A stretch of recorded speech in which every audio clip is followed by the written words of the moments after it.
بسم اللہ الرحمن الرحیم رب اشرح لی صدری ویسر لی امری واحلل عقدۃ من لسانی یفقہوا قولی۔ آج کا میرا موضوع ہے کہ محاسبے کا طریقہ، کہ ہم اپنا محاسبہ کیسے کر سکتے ہیں۔ انتہائی قیمتی باتیں ہیں، ان کو آخر تک سنیں اور ثواب کی نیت سے آگے شیئر بھی کریں۔ نیکی ہو یا گناہ، سب سے پہلے انسان کے دماغ میں اس کے بارے میں خیال پیدا ہوا کرتا ہے۔ اس کے بعد انسان اس خیال کے مطابق زبان یا ہاتھ یا دیگر اعضاء کا استعمال کرتا ہے۔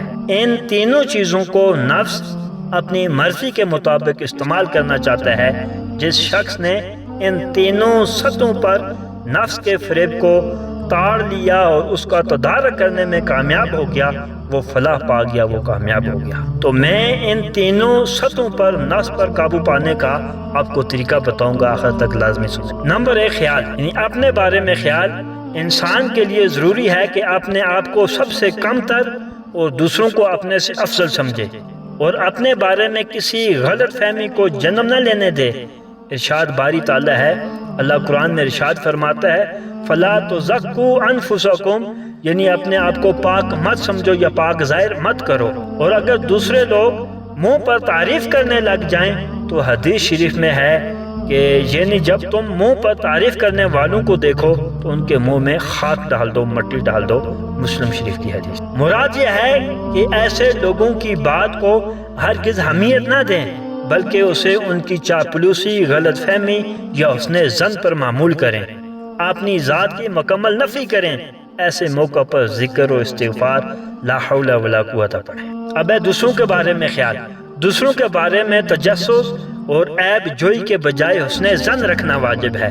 اللہ تبارک و تعالی جل شانہ قرآن مجید میں ارشاد فرماتا ہے کہ یا ایھا الذین آمنوا اجتنبوا کثیرا من الظن، یعنی اے ایمان والو، اے وہ لوگوں جو ایمان لائے ہو، زیادہ بدگمانی سے بچو۔ نبی کریم علیہ الصلوۃ والسلام نے ارشاد فرمایا کہ ہے کعبہ، مجھے قسم ہے اس ذات کی جس نے تجھے شان اور حرمت سے نوازا، ایک بندہ مومن کی حرمت تیری حرمت سے بڑھ کر ہے، اس کا مال اور خون بھی تجھ سے بڑھ کر ہے، اور یہ کہ اس کے بارے میں اچھا گمان رکھا جائے۔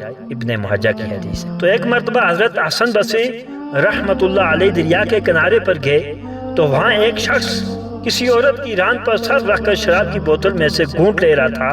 تو آپ رحمت اللہ علیہ نے اسے دیکھا تو دل میں سوچا کہ اللہ کا شکر ہے، اس نے مجھے اس شخص سے بہتر بنایا ہے۔ تو اتنے میں کشتی پر سوار 5 آدمی دریا میں گر پڑے۔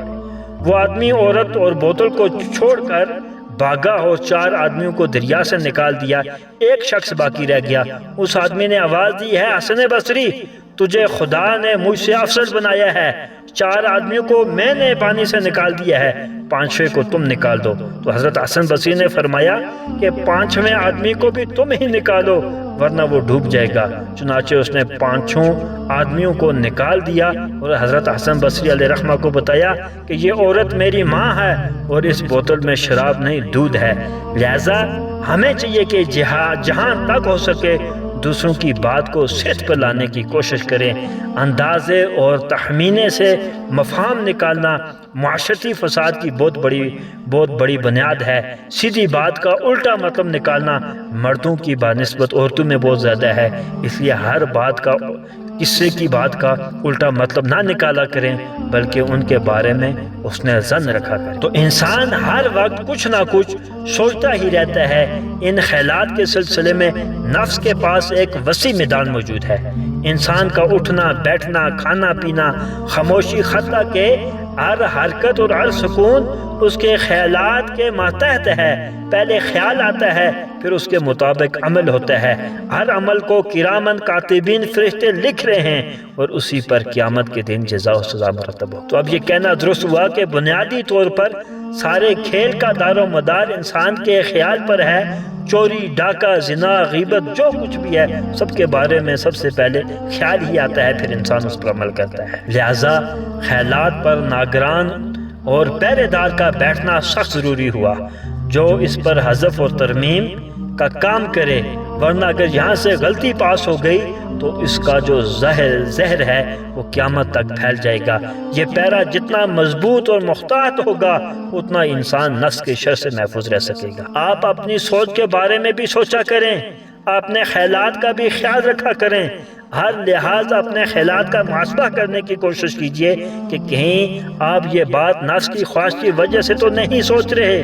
خیالات پر بیٹھنے والے اسی پہرے دار کا نام عقل ہے، یعنی عقل جتنی مضبوط ہوگی پہرے دار مضبوط ہے، عقل کمزور ہے پہرہ دار ہی کمزور ہے۔ یقیناً یہ کام آپ کو نہایت باریک اور بہت مشکل محسوس ہو رہا ہوگا، ہم جانتے ہیں، ہم مانتے ہیں کہ واقعی یہ کام بڑا مشکل ہے۔ صرف ایک دن کوئی شخص یہ کام کر کے دیکھے، شام تک چھکے چھوٹ جائیں گے، لیکن خدا را اس کام کو مشکل سمجھ کر مت چھوڑ دینا، مت سمجھنا کہ اللہ اور اس کا رسول اس مشقت طلب کام کی عظمت سے بے خبر ہیں۔ نبی کریم علیہ الصلوۃ والسلام نے اسی کام کو جہاد اکبر قرار دیا ہے، فرمایا کہ المجاہد من جہاد نفسہ، کہ بڑا مجاہد وہ ہے جس نے اپنے نفس کے خلاف جہاد کیا۔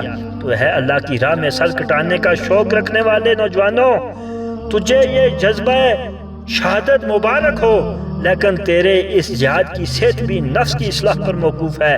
اگر جہاد کے پردوں میں نفس کی کوئی خواہش پوشیدہ نکل آئی تو یہ جہاد تیرے لیے مصیبت بن جائے گا، لہذا اپنے نفس کی اصلاح کر پھر جہاد بالسیف میں کود جا۔ کیا تو نہیں چاہتا کہ جہاد اکبر میں حصہ لے اور میدان فنا کا قتیل بن کر تغمہ بقا حاصل کرے؟ تو نفس کی مخالفت سے ہی اللہ کی معرفت نصیب ہوتی ہے۔ نفس معرفت خداوندی کی ضد ہے اور ہر چیز اپنی ضد سے پہچانی جاتی ہے۔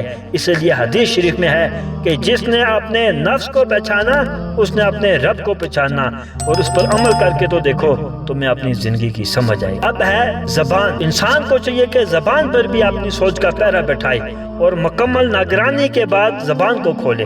حضرت علی کرم اللہ وجہ فرماتے ہیں کہ مومن کی زبان اس کے دماغ کے ماتحت ہوتی ہے، جبکہ منافق کی زبان اس کے دماغ سے آگے نکل جائے۔ بزرگ فرماتے ہیں کہ زبان کو اللہ نے دانتوں اور دو ہونٹوں کے ذریعے پر بند کر دیا ہے، لیکن یہ پھر بھی تمام تالے توڑ دیتی ہے اور فضول باتیں۔ اب تیسرا ہے ہاتھ۔ خیال اور زبان کے بعد ہاتھوں اور دیگر اعضاء کا نمبر آتا ہے، تو نبی کریم علیہ الصلوۃ والسلام نے فرمایا مسلمان وہ ہے جس کی زبان اور ہاتھ سے دوسرے مسلمان محفوظ رہیں۔ تو اس حدیث شریف میں مذکورہ بالا ترتیب موجود ہے، یعنی پہلے زبان اور پھر ہاتھ۔ جو شخص کم از کم اپنے ہاتھوں پر کنٹرول کرے وہ اچھا مسلمان ہے۔ زبان پر کنٹرول حاصل کر لینا عالمانہ شیوہ ہے، عالموں کا کام ہے، اور خیال پر کنٹرول کر لینا ولایت کا شیوہ ہے، ولیوں کا کام۔ تو آپ ہر بات اور ہر کام سے پہلے تھوڑا ٹھہر جایا کریں، صبر کر لیا کریں، رک جایا کریں 1-2 سیکنڈ، اور اپنے آپ سے پوچھ لیں کہ میں کیا کرنے لگا ہوں اور کیوں کرنے لگا ہوں، تو اللہ تعالیٰ آپ کی رہنمائی فرمانا۔ نبی کریم علیہ الصلوۃ والسلام نے فرمایا کہ آخرت کے امور کے سوا ہر کام میں سوچ بچار اور صد مزاجی بہتر ہے۔ ابو داؤد اور مشکات کی یہ حدیث ہے۔ اور نیز فرمایا کہ جلدی کا کام جو ہے وہ شیطان کا کام ہے۔ یہ ترمذی اور مشکات میں حدیث موجود ہے۔ اللہ کریم ہم سب کو اپنے نفس کا محاسبہ کرتے رہنے اور اس کے شر سے محفوظ رہنے اور اپنی ذات کی نفی کرنے کی توفیق عطا فرمائے۔ حدیث شریف میں ہے، یعنی خوشخبری ہو اس شخص کے لیے جو اپنے نفس کے عیب دیکھنے سے فارغ ہی نہ ہوا کہ دوسروں کے عیب دیکھتا پھرتا۔